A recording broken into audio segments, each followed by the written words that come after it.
Boa noite também para você de casa que está nos assistindo. Acidente anunciado. Motorista bate em poste instalado no meio da Avenida João Batista Rodrigues. Suspeito de cometer chacina em Patos de Minas é preso em operação da PM.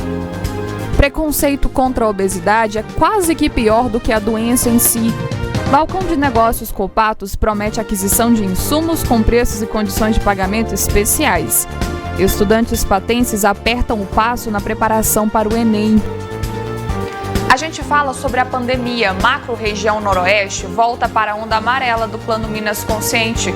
Em Patos de Minas, mais 38 casos de Covid-19 são registrados. Vereador Marquinhos das Bananas recebe diagnóstico positivo para o coronavírus. E caso Madalena, em entrevista exclusiva para a jornalista Ludmila Bahia, mulher conta detalhes do que aconteceu durante anos na casa da família Rigueira. Esses são alguns dos nossos destaques. Fique ligado.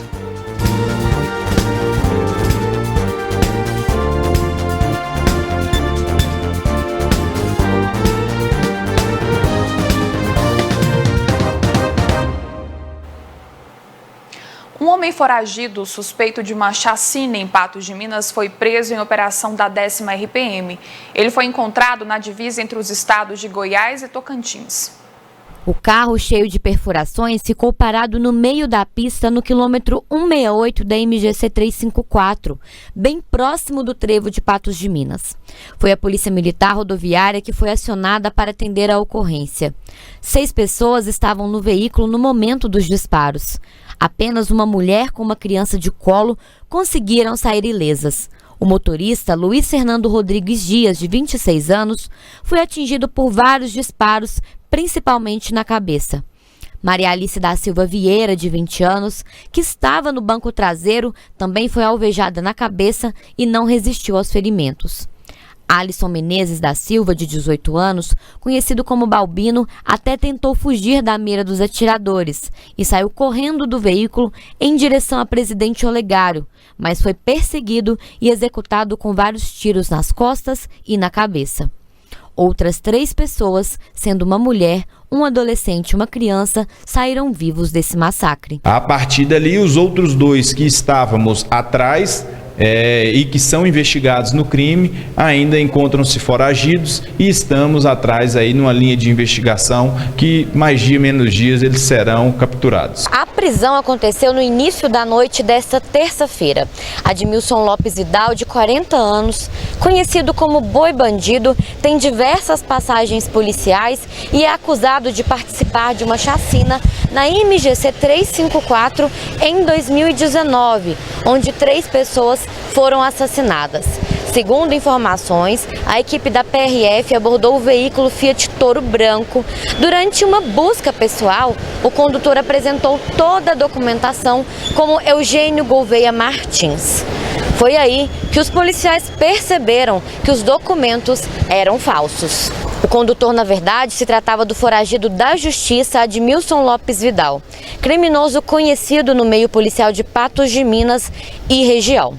Ainda durante as buscas, foi localizado um revólver calibre 22 e 7 munições na bolsa da esposa de Admilson. Contra Admilson, haviam 2 mandatos de prisão em aberto, entre eles por ser acusado de participar da chacina que resultou na morte de 3 pessoas na MGC 354 entre Patos de Minas e Presidente Olegário. O crime aconteceu em abril de 2019. Além de uma vasta ficha criminal, ele também já foi preso em Patos de Minas pela Polícia Federal pelo crime de tráfico internacional de drogas. Nós mostramos aqui na NTV a história de Everton Samuel, de apenas 10 anos, que sofre com a obesidade. Além de dificuldade de lidar com o peso, o menino sofre bullying dos colegas de escola. Situações como essa podem causar prejuízos à criança até no futuro. A história de Everton Samuel, que tem apenas 10 anos e sofre com obesidade mórbida, chama a atenção para outro fator, o bullying. Na reportagem exibida aqui na NTV, o jovem falou sobre as dificuldades enfrentadas na escola, devido ao preconceito dos colegas de sala. Me chama de bola, me chama de bola de canhão, me chama de orca, essas coisas. Chorando não, né, mas assim... triste, né? O Everton não é o único que sofre ou que já sofreu por causa disso. A Mirelle, que tem 17 anos, conta que na infância sofria com piadas que faziam com ela. Quando a gente é criança, assim, que vai pra aula, principalmente, a gente sofre muito. Então eu sofria piada, brincadeira de mau gosto, ou apelidinho que não me deixava feliz, né? Então eu ia embora chateada mesmo, muito chateada, triste, e sempre pensava assim, nossa, eu vou ter que fazer isso pra encaixar nessa sociedade, porque parece que eu tô fora do normal. Situações como estas, em que a pessoa é vítima de expressões ofensivas, podem gerar outros transtornos para crianças e adolescentes.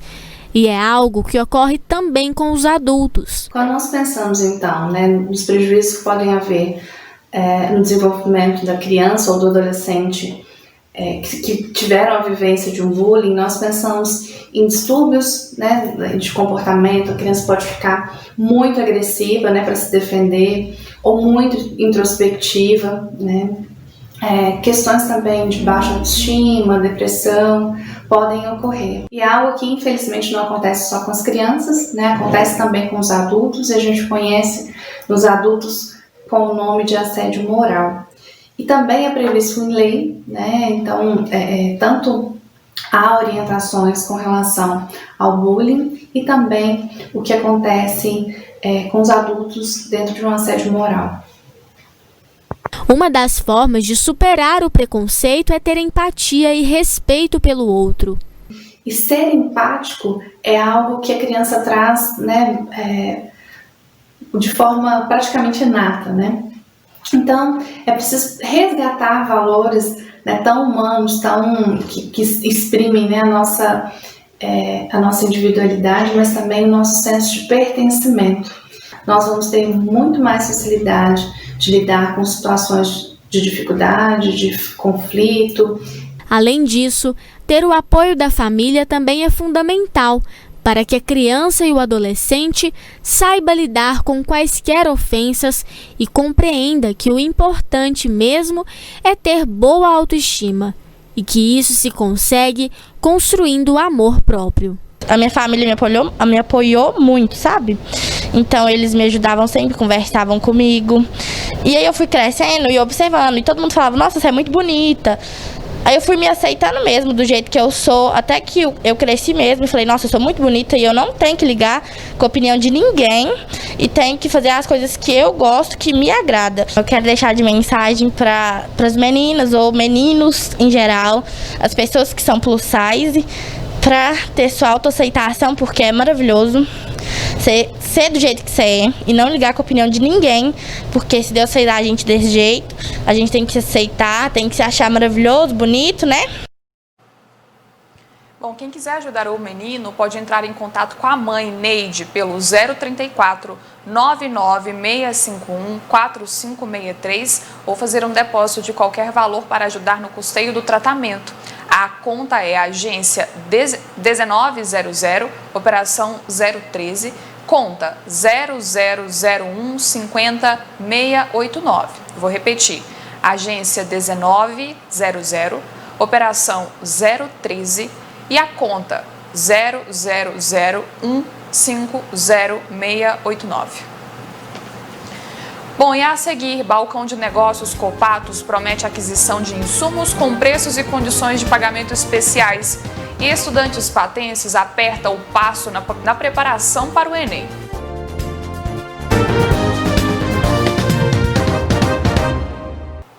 Entre os dias 18 a 23 de janeiro, a Copatos promoverá em todas as unidades das suas lojas veterinárias o tradicional Balcão de Negócios. O evento é uma oportunidade de garantir a aquisição de insumos com preços e condições de pagamento especiais. O Balcão de Negócios é uma oportunidade para que o produtor rural consiga comprar produtos com preços mais atrativos e condições facilitadas, além de produtos agrícolas destinados à safrinha, como sementes, defensivos, fertilizantes e outros. Na edição 2021, a Copatos ampliou a linha de produtos ofertados. A Copatos ampliou o leque de produtos que a gente oferece com ofertas de preços e condições. Então vão ter toda a linha de medicamentos, nutrição e demais linhas, investimentos, gerador, outros produtos que normalmente ele só adquire na semana Copassa, ele agora vai poder adquirir também no balcão de negócio. Durante esse período, toda a condição de negociação é diferenciada, tanto no prazo, tanto no preço.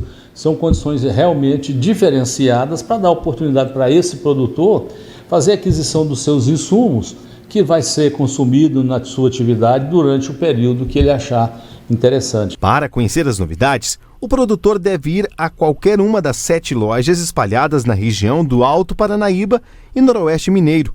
A consulta sobre essas vantagens poderá ser feita pela internet ou com a visita de técnicos em campo. O produtor tem a opção de vir à loja, que estarão devidamente preparados para receber os seus cooperados, atendendo todas as normas do Ministério da Saúde, distanciamento, segurança, álcool em gel. Ele também pode solicitar a presença do técnico na sua propriedade, o técnico que atende a sua região, ou mesmo entrar em contato com a loja ou com o técnico, seja pelos canais WhatsApp, telefone. Então a loja está muito preparada para atender da maneira que o cooperado achar melhor e mais seguro. Está todo mundo levando o conhecimento do produtor, toda essa equipe de campo levando as informações para que ele possa chegar no dia do balcão de negócio, estar munido de todas as informações para que ele possa fazer de fato uma boa negociação. A Copatos possui unidades em Patos de Minas, Guimarães, Presidente Olegário, João Pinheiro, Lagoa Grande, Varjão de Minas e Vazante. Cada cliente deve entrar em contato com a unidade de sua região. Os números de contato estão disponíveis na internet. Esse tipo de feira, nessa época do ano, serve para ajudar o produtor rural em sua produção. Na visão do presidente da cooperativa, o produtor rural foi o alicerce para segurar a economia do país durante a pandemia, principalmente no ano passado. Houve uma participação efetiva do produtor.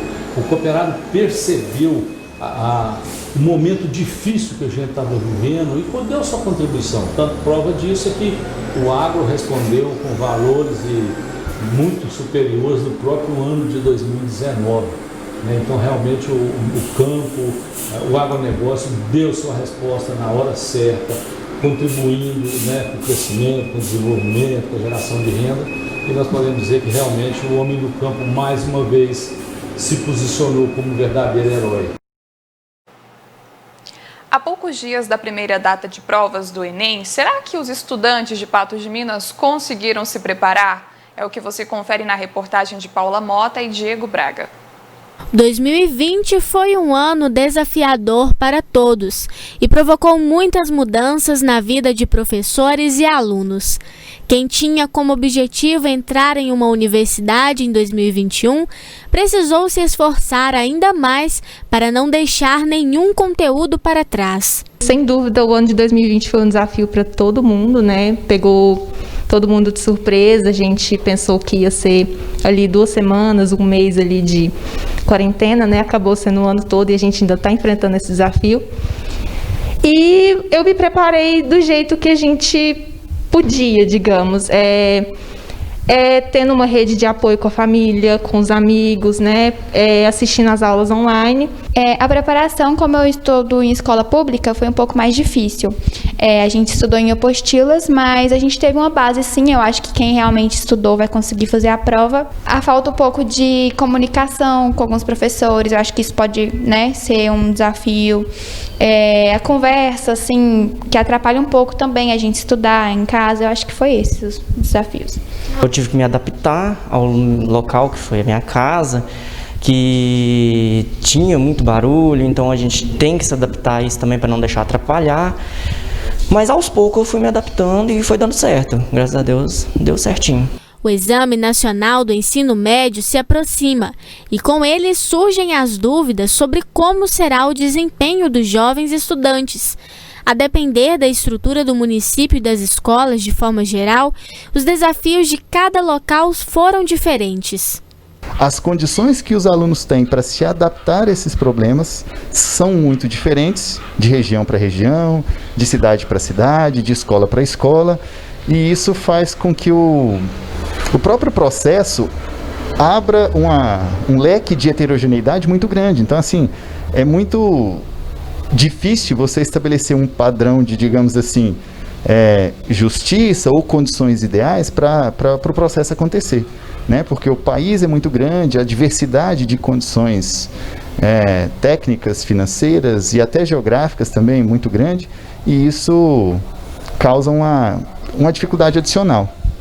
O exame em si já é desafiador, principalmente para aqueles que vão realizar a prova pela primeira vez, como é o caso da Thalita. Eu estou bem ansiosa, a minha expectativa é boa, porém eu estou um pouco insegura. Mas eu acho que essa semana, igual eu estou vendo o revisional, né, do HR, eu acho que eu vou conseguir sim. Já o Arthur vai participar pela 4ª vez, o que lhe dá um pouco mais de confiança para encarar a prova. Infelizmente a ansiedade todo mundo tem, não tem como controlar, né? Mas esse ano eu estou bem mais confiante, estou com a garra bem maior e esse ano vai sair, se Deus quiser. Com a proximidade do exame, resta apenas confiar na bagagem que adquiriu ao longo do ano e focar na preparação física para estar bem no dia da prova. Tomar cuidado com a alimentação nos dias que antecedem a prova, nada de uma alimentação muito diferente do que você está habituado. No dia da prova, chegue com antecedência, não deixa para chegar em cima da hora. Cuidado com os protocolos de segurança e de saúde. Depois do intervalo, acidente anunciado, o motorista bate em poste instalado no meio da Avenida João Batista Rodrigues.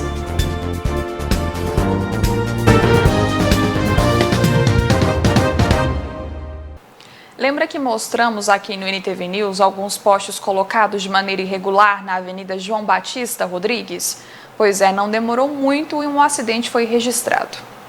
Muitos motoristas reclamaram dos postes na Avenida João Batista Rodrigues e na rotatória da Avenida Arthur Magalhães após a duplicação da via. Do risco, porque se a pessoa tiver com atenção, ele vai bater, mas se ele estiver olhando para o outro lado, talvez uma coisa que tira a atenção dele, ele vai bater.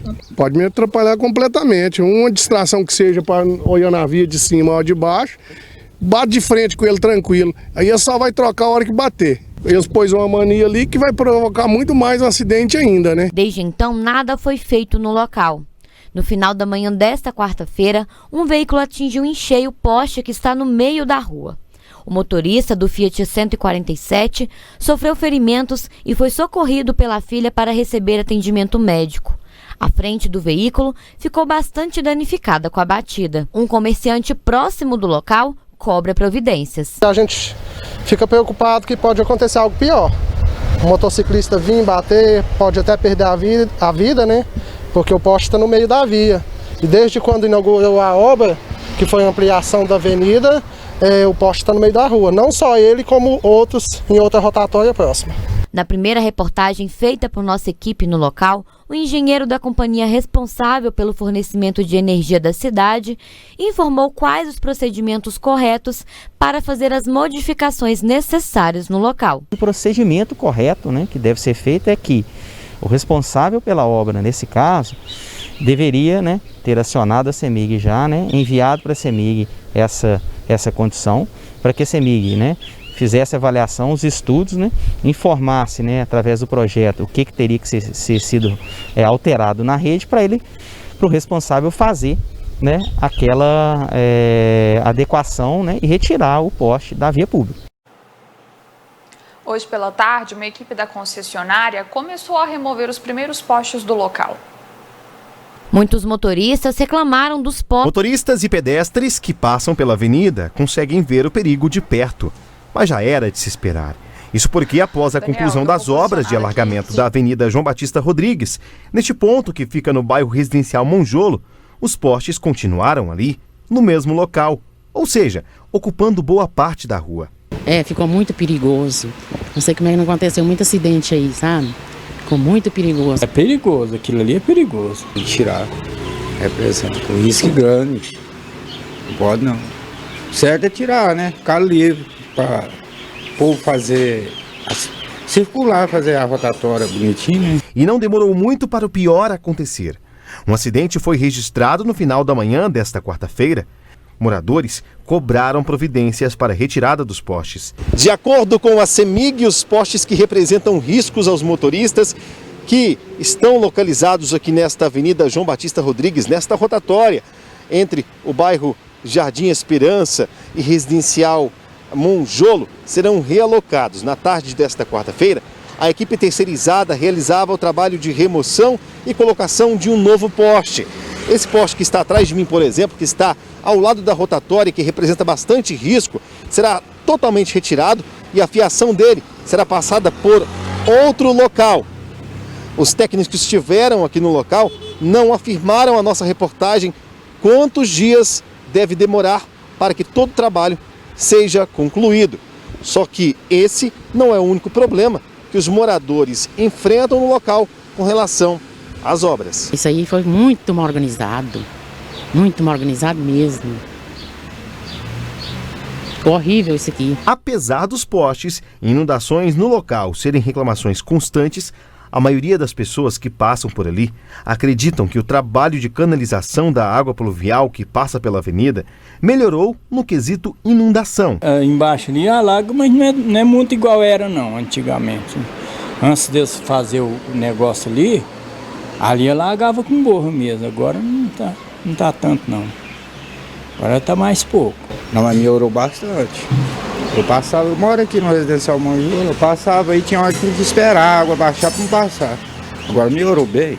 Sobre os postes, a população espera que o problema seja resolvido. Não sabe que o engenheiro que olhou isso aí, né? Devia saber que o trem é. Agora vamos ver, né, que esse prefeito novo aí arranja para nós, olha. Mas isso aqui é direito, ficar uma coisa boa, né?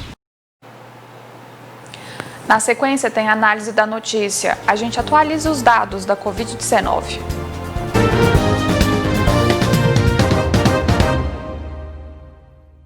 Estamos de volta com o NTV News e agora é hora do quadro Análise da Notícia. Tem muita informação aqui para a gente comentar e trazer para você aí de casa. Quem está comigo é a jornalista Ludmila Bahia. A gente já se falou mais cedo, boa noite de novo, Ludmila. E agora sim, a gente começa com o quadro Análise da Notícia. É isso aí, Jéssica, boa noite para você, boa noite a todos que acompanham o NTV News, com a análise da notícia nesse momento. E com certeza, muita coisa para a gente conversar, analisar nesta quarta-feira. A gente começa, Ludmila, com o estado de Minas Gerais, a nova atualização do Plano Minas Consciente, né, que foi divulgada na tarde desta quarta-feira. E a região macro-noroeste voltou para a onda amarela do plano. A gente traz essa informação aí na tela, que é a nossa primeira tela para a gente analisar hoje. Na semana passada, essa macro-região, né, a nossa macro-região, estava na onda verde do Plano Minas Consciente. Ela retorna agora para a onda amarela, que permite a abertura de alguns serviços considerados não essenciais, como bares, enfim. O grupo também determinou nesta quarta-feira a manutenção de outras 10 regiões na onda vermelha, quando somente os serviços essenciais têm o funcionamento autorizado, como padarias, supermercados, farmácias e bancos. Apenas a região Triângulo Sul permanece na onda verde, com a permissão de funcionamento de atividades não essenciais com alto risco de contágio, como cinemas, parques e teatros. Bom, Ludmila, a atualização de Patos de Minas, a gente está tentando aqui agora, ainda não foi divulgada da micro-região, né? Porque basicamente dessa atualização do Comitê Extraordinário da Covid-19, o que muda nesse mapa para a semana passada, basicamente a macro-região noroeste. Isso. Né? Na semana passada estava verde, a gente agora foi para amarelo. Temos aí uma aceleração do contágio, da transmissão da Covid-19 nessa macro-região, por isso essa cautela nessa macro que retorna para a amarela. Mas aí a gente tem que esperar e analisar a micro-região, que vai determinar qual será, por exemplo, a indicação em Patos de Minas. Isso mesmo. Na semana passada, a micro-região foi divulgada na quarta-feira. Até o momento a gente não sabe qual a orientação para a micro-região, mas é isso que a gente aguarda, até porque é ela quem determina exatamente como vai ser aqui em Patos de Minas. Agora a gente vai para os casos de Covid-19 aqui em Patos de Minas nas últimas 24 horas. A gente teve um número exato aí de 38 casos diagnosticados nessas 24 horas. E ontem, Ludmila, a gente teve mais de 100 casos. Hoje é um número um pouco menor, mas assim, no comparativo geral da semana, dos últimos dias, ainda há preocupação. tem se mantendo o comportamento das últimas semanas. Ora, dias com menos casos confirmados em 24 horas, ora mais dias com mais confirmações, como aconteceu na terça-feira. E aí, se a gente analisa o panorama no geral, esse boletim comparando um dia para o outro, não temos grandes alterações em casos internados, questão de pessoas em isolamento domiciliar, o que nos remete, Jéssica, à cautela necessária. Até porque, se a macro-região retornou de onda, o comitê extraordinário que analisa ali 11 itens para determinar, percebe que há uma aceleração do contágio. Coisa que a gente está falando há muito tempo, na micro Patos de Minas também. A gente tem cidades próximas que registraram mortes nos últimos dias. Então, é preciso sim cautela, alerta para o crescimento de casos também na região. A gente tem aí, então, uma mudança também no número de casos internados, o número geral, de ontem era 19, hoje a gente tem 20, e a questão dos leitos em UTI, né? 5 pessoas ontem e hoje 4. Mas, Ludmila, a gente tem agora um segundo boletim com aumento na ocupação hospitalar, principalmente na ocupação geral e também na ocupação geral, né, 59%. Ontem a gente estava com 57%, hoje a gente vai para 59,87%. Como a gente teve uma diminuição ali de pacientes suspeitos e confirmados em Patos de Minas, altera também o percentual de ocupação. Quando não há demanda também da região, esse percentual diminui. Foi o que aconteceu para as internações de Covid-19. A gente teve uma desaceleração. Isso não quer dizer que será uma constante, até porque a gente acabou de falar que temos aí números em flutuação, mas temos aí quase 61% dos leitos clínicos em hospitais públicos e privados ocupados por doentes de Covid-19, quase 40% dos leitos de UTI ocupados também, em hospitais públicos e clínicos 25% e de UTI passando de 21%. Bom, e o vereador Marquinhos das Bananas foi diagnosticado com Covid-19. Ele está cumprindo isolamento em casa.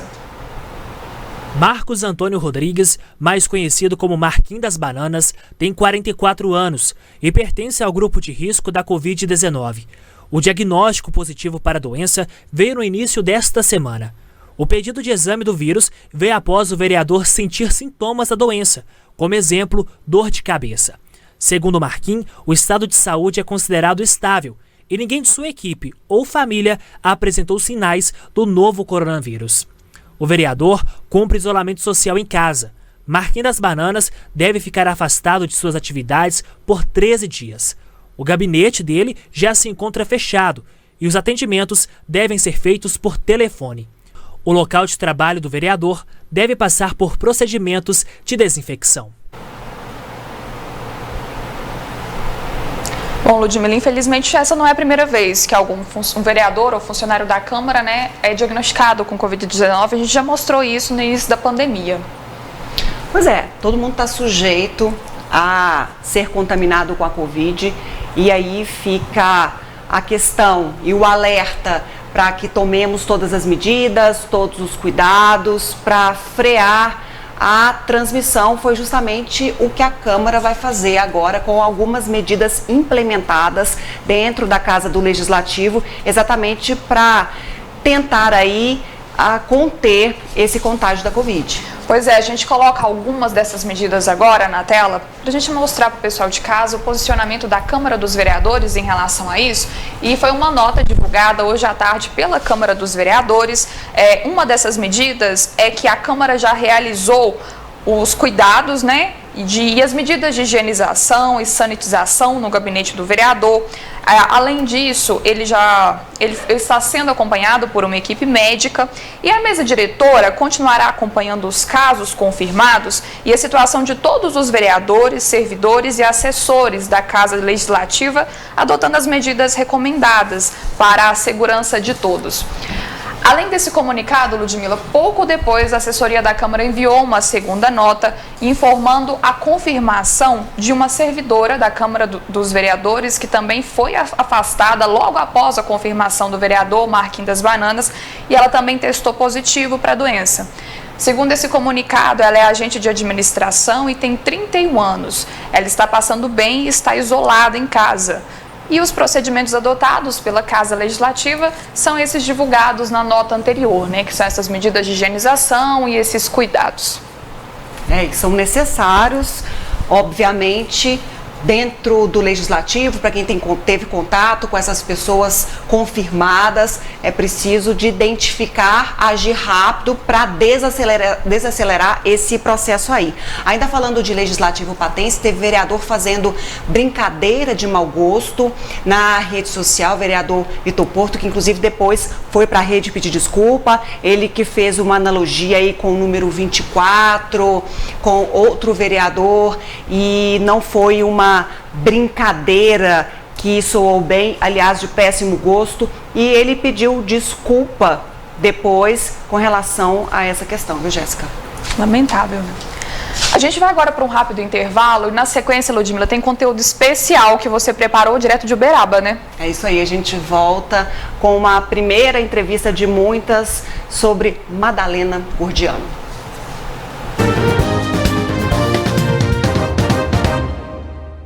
E agora o caso Madalena Gordiano. Em entrevista exclusiva para a jornalista Ludmila Bahia, a Madalena contou detalhes do que aconteceu durante anos na casa da família Rigueira. Nosso primeiro contato foi na porta do Ministério Público do Trabalho em Uberaba e o carinho foi inevitável. Oi, Madalena, tudo bem? Pode abraçar? Pode. E eu não tenho problema em abraçar, eu não. Você tá boazinha? Tô. Como que você está? Sim. É? Pelejando por quê, Madalena? Preocupada com as coisas, né? Tá preocupada? Preocupa não. Tem tanta gente do seu lado torcendo por você que você não imagina. Não acaba não. Para falar das preocupações, conquistas e futuro, escolhemos um local cercado pela natureza. Na caminhada, Madalena agarrou meu braço, como numa demonstração que para vencer tantos traumas, precisará de muito apoio. E você fazia o que você queria, na hora que você queria ou não podia? Não, não é todo dia que eu podia não, né? Eu ia falar que não podia, todo dia sair, não é todo dia que eu ia não. Mas por que você não podia sair? Falava? Por quê? Deixava, né? Ficava batendo pé na toa. E você queria ir para outros lugares, assim? Você queria passear? Queria. Eu nunca fui no shopping, agora fui no shopping. Comprei um montão de trem, as coisas, ontem fui, ganhei o celular. Muitas coisas Madalena tem experimentado pela primeira vez. Depois de ser recebida com muito carinho pela Madalena e vê-la tão bem, a gente veio para essa área verde aqui em Uberaba para a gente conversar um pouquinho mais. Madalena, eu acho que foi uma das primeiras perguntas que eu fiz quando eu te vi. E como é bom te ver assim tão bem. Mas você está feliz? Tô. Muito feliz? Tô. Você imaginou que a vida tinha esse colorido, que era tão bom, cheio de coisas para fazer? Você imaginava que a vida era assim antes de... Não. Não imaginava. Dos 46 anos de vida, 38 anos viveu sob o que o Ministério Público do Trabalho classifica como regime análogo à escravidão. Madalena, mas em algum momento você se sentia mesmo assim, trabalhando como uma escrava? Sentia. E meu quarto era pequeno, né? Você tinha que mandar, faz isso, faz aquilo, vai. Eu não estava sentindo bem com aquilo. De São Miguel do Anta, foi para Viçosa trabalhar para Maria das Graças Rigueira. Não poderia imaginar que o pedido por comida iria levá-la a tais condições. Na minha mãe não deu, minha mãe já estava quase morta, tadinha. Ela... Como é que você foi parar com essa família? Eu fui pedir pão. Aí de lá, fiquei nem quantos meses lá na casa dela, não sei quantos meses que eu fiquei. Aí de lá passou pro filho dela. Aí ela falou assim, vem buscar a Madalena, você tem que cuidar dela agora. Quando ele já estava com dinheiro, né? Só teve a chance de estudar até a 3ª série, mas aprendeu a ler e a escrever. E foi a escrita que a salvou. O passe para a liberdade estava nos bilhetes entregues aos vizinhos. Vigiada, não podia falar nem com a família. E quando você estava lá na casa do Dalton, da Valdirene, você conversava com a sua família? Mas não deixava não, nem via, minha filha. Você nem sabia? Não. Tenho mais de não sei quantos anos que eu não vou lá. Coitado. Não podia ver não, minha filha, não deixava não. E o medo de eu contar as coisas lá, dos problemas de dinheiro lá, né? Aposentadoria minha. Muito complicado, assim. Não ter contato nem com os vizinhos. Pois é, mas aí foi naquela de você pedir os vizinhos as coisas para você comer, para você material de limpeza. Foi nessa que você ganhou sua liberdade, né? Foi nessa. Mas você tinha noção que isso ia acontecer? Não. Madalena mudou de vida, mas o medo ainda a assombra. Lágrimas nos olhos quando lembra do passado. O medo deles perseguir eu aí. Perseguição. Mas eles, a família? Quartinho pequenininho, não tem armário, não tem lugar de guarda-roupa. Armário assim de colocar balde, vassoura, no chão. Era a despensa que virou seu quarto? Aí do armário? Uma televisão pequenininha. Não é que quartão, você fala que é quarto grande, não. Era o quarto que você arrumava, né? Quase empregar, despesa. Fácil,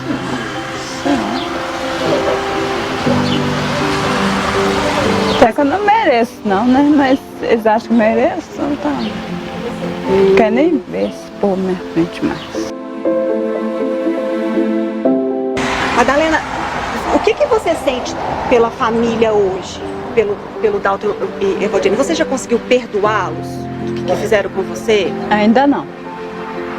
Eles pedem para perdoar, mas ainda não perdoei, não. O que mais dói quando você lembra deles? Eu lembro que é muito mandado, né? Faz isso, pega, faz aquilo, limpa isso, faz aquilo, isso não dá mais pra mim. E já te deram algum mal acomodado? Já te deram presente? Já te chamaram pra sair? Te levavam em alguma viagem? Fizeram alguma coisa assim? Não, nunca levou em viagem. Levou só pra mim limpar a casa dela e pronto, ficar lá dentro. Por isso que eu não gostei de oberar. Agora, como eu tô saindo aqui, tô gradando. Eu ia mais aqui para limpar o apartamento. Você vinha aqui porque a filha dela estuda aqui, né? Estuda. Então, você tinha, a ideia que você tinha de Uberaba era sempre ruim também, porque você vinha pra cá só pra trabalhar. Trabalhar e ficar dentro de casa. Eu não via nada, porque tem tudo tampado. E depois nunca mais teve contato com ninguém? Não vi ninguém mais. E nem quer ter mais? Não.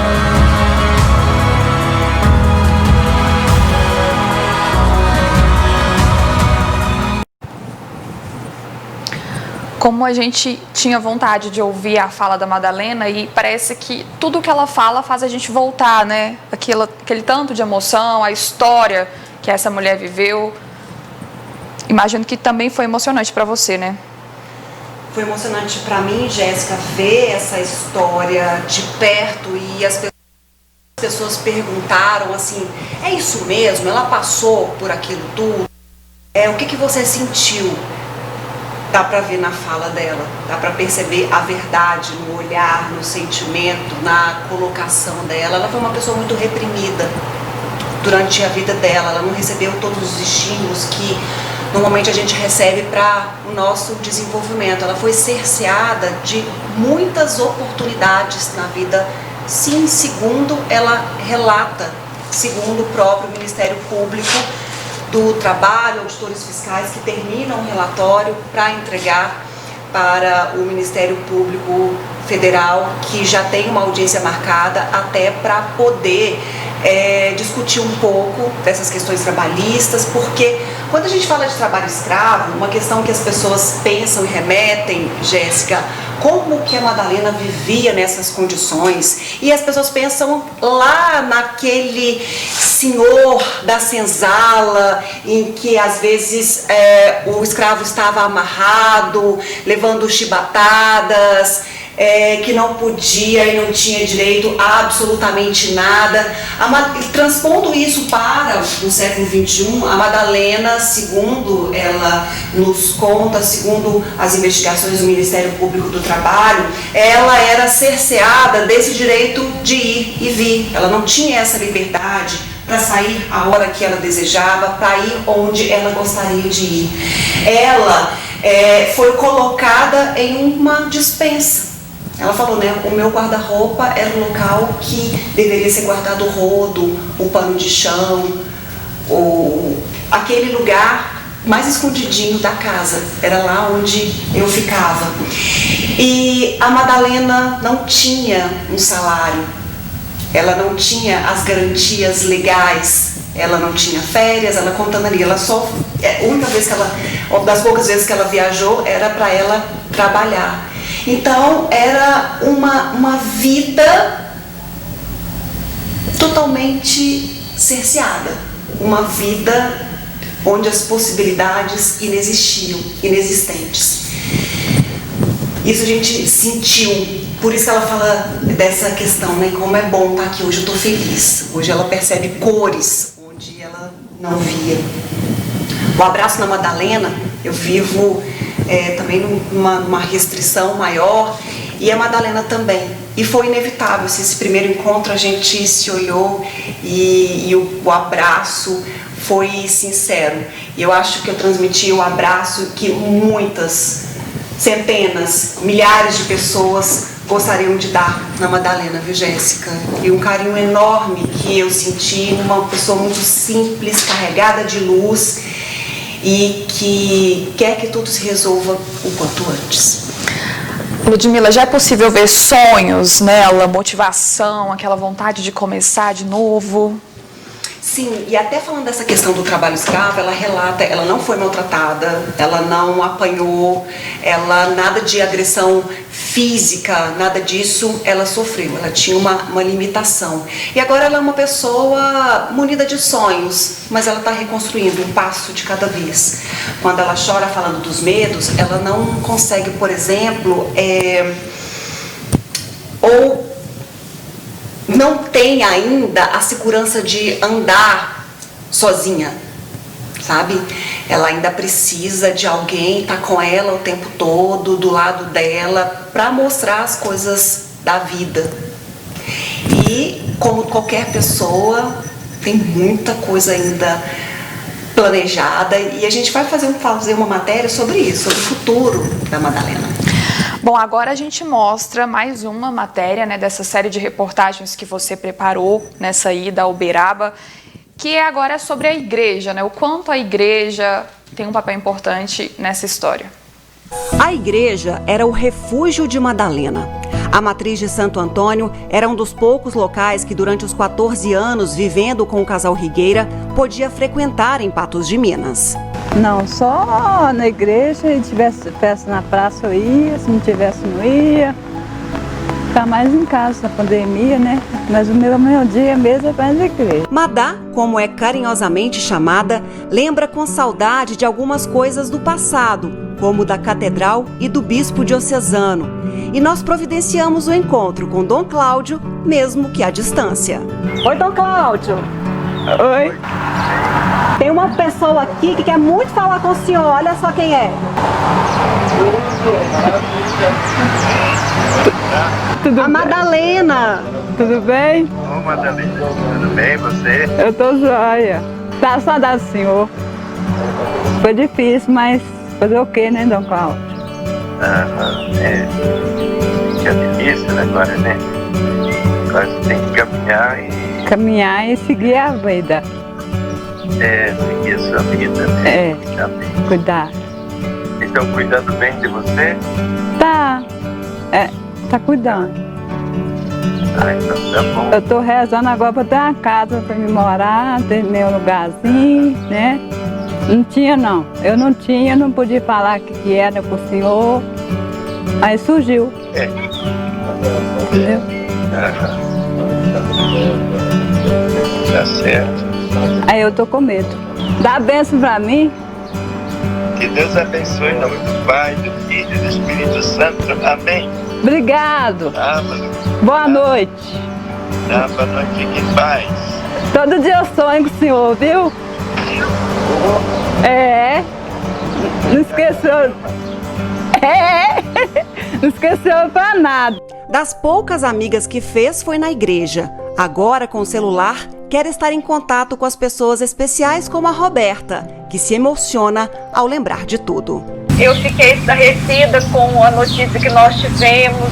Na segunda-feira eu fui ao Santíssimo e eu chorei muito diante de Deus. Eu cheguei a perguntar para ele por que eu não desconfiei dessa situação, mas ao mesmo tempo eu agradeci a Deus por essa verdade vir à tona. Eu agradeci a Deus por Ele estar te protegendo. Eu agradeci a Deus por Ele ter colocado tantas pessoas boas na sua vida, no seu caminho. Sou muito católica, sou muito de fé. O que você pede nas suas orações para Deus, para o seu Aí eu peço para me guarda, seu santo de proteção? O que você pede? Eu peço que me ajuda. Se tiver aqui embaixo, me ajudar. No lugar que eu ando, no lugar que eu vou. O passo que eu dou, o passo que eu ando. Olhar para trás. Não tem gente me vigiando. Peço muita coisa para ele. Para me seguir o caminho certo.